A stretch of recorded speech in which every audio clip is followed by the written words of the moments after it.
안녕하십니까. 박훈탁TV입니다. 시진핑이 평화로운 전쟁을 선택했습니다. 틱톡이 인민해방군의 평화로운 전쟁을 위한 플랫폼입니다. 구독, 좋아요, 알람 설정 부탁드립니다. 미국은 중국과 대결해서 결국 패배할 수밖에 없을 것입니다. 이것은 장기적인 예측이 아니라 중기적인 예측입니다. 미국과 중국이 무기와 병력으로 직접 맞붙는 사태는 벌어지지 않을 것입니다. 공산주의자 시진핑은 미국과 평화로운 전쟁으로 가고 있고 필승 전략으로 영구 집권을 선택했습니다.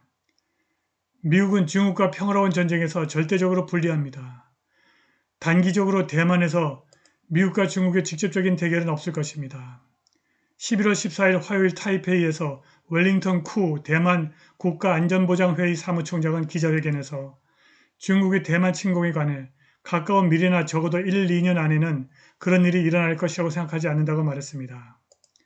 그는 또 만약 중국이 대만을 점령하기 위해서 상륙작전을 수행해야 한다면 2027년까지 그런 능력을 갖추지 못할 것이라고 생각한다고 말했습니다.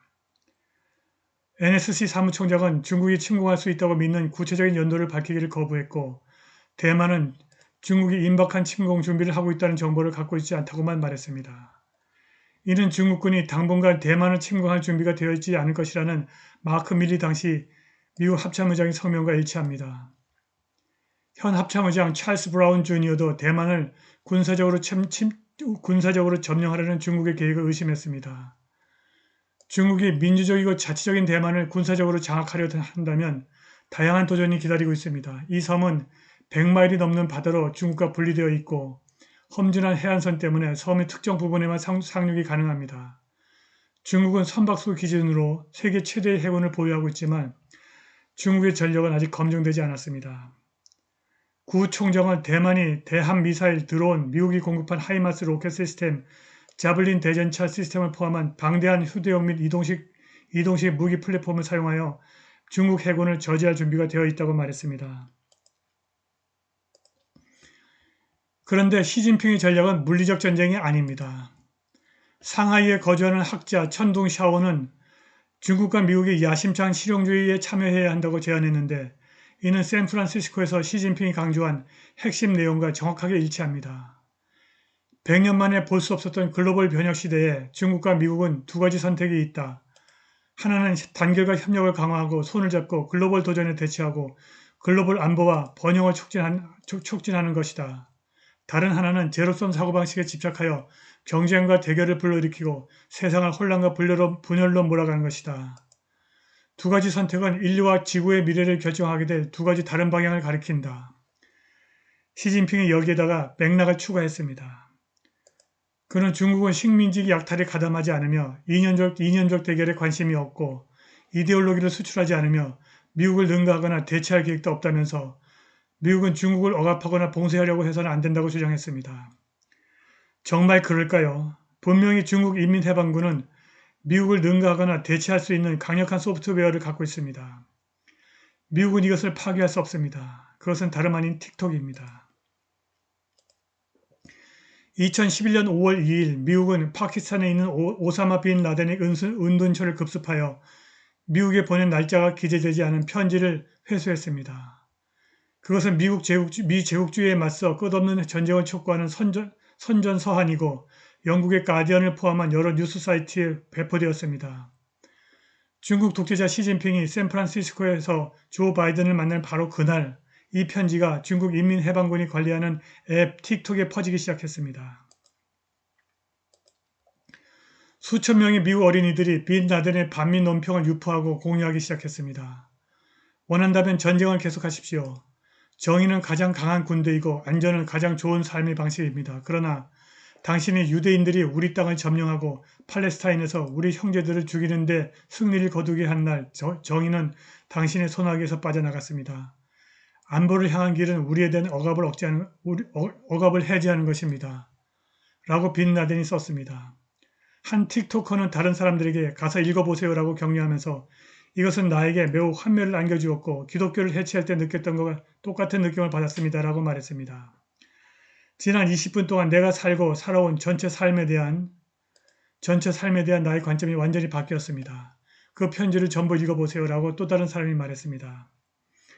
테러리즘이 미국 국민들에게 이런 생각으로 팔린 게 너무 걱정스럽습니다. 이 무작위 집단의 사람들이 어느 날 잠에서 깨어나 갑자기 당신을 싫어하게 되었습니다 라고 또 다른 사람은 말했습니다. 9.11 테러 행위와 미국과 그 국민에 대해 자행된 행위는 모두 우리 정부가 다른 나라를 실망시킨 결과였습니다 라고 말하세요. 그들은 계속해서 나아갔습니다. 대부분 젊은 여성 수천 명이 갑자기 9.11이 정당화되고 테러리즘이 실제로 억압자에 대한 고귀한 저항이라는 사실에 눈을 떴습니다. 틱톡은 중국군과 중국 공산당이 감독하는 앱입니다. 원하는 만큼 영리하게 광고를 게재하고 미국인들에게 그것이 사악하지 않다고 설득하기 위해서 원하는 만큼 공화당과 민주당원을 고용하지만 틱톡이 근본적으로 중국이 통제하는 대규모 스파이이자 허위 정보 플랫폼이라는 사실은 바뀌지 않습니다. 틱톡은 사이트를 사용하는 사람들의 데이터를 수집하고 그들에게 잘못된 정보를 제공합니다. 그 알고리즘은 사람들에게 친하마스와 반이스라엘 비디오를 보여주기로 결정했습니다. 수많은 조사에 따르면 틱톡은 이미 18세에서 29세 미국인을 위한 최고의 뉴스 소스이기도 합니다. 틱톡을 폐쇄하려는 트럼프의 노력은 좌절되었고 미국 기자들은 중국이 틱톡을 통해서 미국에서 하고 있는 일에 대해서 전혀 관심이 없습니다. 퓨 리서치 보고서에 따르면 2020년 이후 틱톡에서 정기적으로 뉴스를 받는 미국 성인의 비율은 3년 전 3%에서 2023년 14%로 4배 이상 증가했습니다. 틱톡 사용자의 43%는 사이트에서 정기적으로 뉴스를 접한다고 말합니다. 이는 2022년에 같은 정보를 밝힌 33%보다 증가한 것입니다. 민주당과 공화당 측 언론인들이 특정 문제에 대해서 동의하는 경우는 매우 흔치 않습니다. 뉴욕 포스트에서 뉴욕 타임스, 워싱턴 포스트에서 워싱턴 이그제미너에 이르기까지 틱톡이 파괴적인 앱이라는 데는 동의하는 것 같습니다. 네팔이 최근 틱톡이 사회 조화에 부정적인 영향을 미치는 콘텐츠를 퍼뜨린다는 이유로 이 앱을 금지했고 인도 또한 틱톡을 금지했습니다. 틱톡은 중국 공산당의 군사작전 인지 영역에 최근 추가되었습니다. 인간의 마음은 새로운 전쟁터이며 현재 1억 5천만 명의 미국인이 사용하는 앱을 무기화하는 것보다 더 좋은 방법이 있을까요? 조지타운 대학교의 뇌과학 및 글로벌 건강 법률 및 정책 분야의 오넬 인스티튜트 펠레그리노 센터의 프로그램 공동 책임자 제임스 조르다노는 중국 공산당이 틱톡을 심리작전 진화의 핵심 톱니바퀴로 간주한다고 말했습니다. 그는 다양한 공공 및 개인 미디어에 대한 앱의 효과가 특히 대통령 선거가 불과 1년 앞으로 다가옴에 따라 더욱 커질 것이라고 말했습니다. 틱톡은 미국인의 마음에 영향을 미칠 뿐만이 아니라 개인 데이터를 훔치는 데도 사용되고 있을 가능성이 높습니다. 9월에 발표된 마이크로소프트 위협 분석 보고서는 중국 공산당과 연계된 영향력과 허위 정보 캠페인이 양쪽에서 미국 유권자와 정치 후보 모두를 표적으로 삼고 있음을 명확하게 설명했습니다.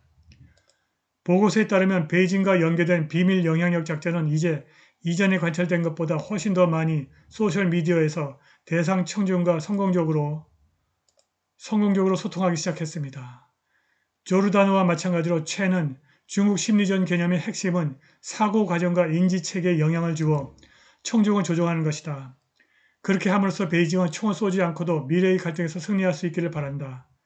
이는 상대방의 의지를 약화시키고 최대의 혼란을 유도함으로써 실현된 승리이다라고 말했습니다. 반면에 미국의 어떠한 앱도 중국에서 자유주의 사상을 전파하는 소프트 파워를 행사할 수 없고 따라서 어떠한 심리전도 수행할 수 없습니다. 공산주의자 시진핑이 영구 집권을 선택했기 때문입니다. 비교정치학 분야에서 세계 최고의 권위를 자랑하는 Journal of Comparative Politics의 2023년 4월에 실린 논문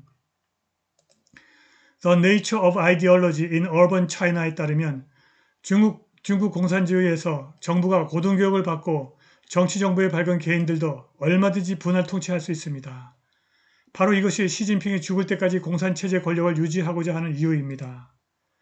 미국이 중국에서 정권교체에 성공하지 않으면 중국과 심리전, 즉 평화로운 전쟁에서 승리하기 어려울 것입니다. 오늘 방송은 여기까지입니다. 감사합니다.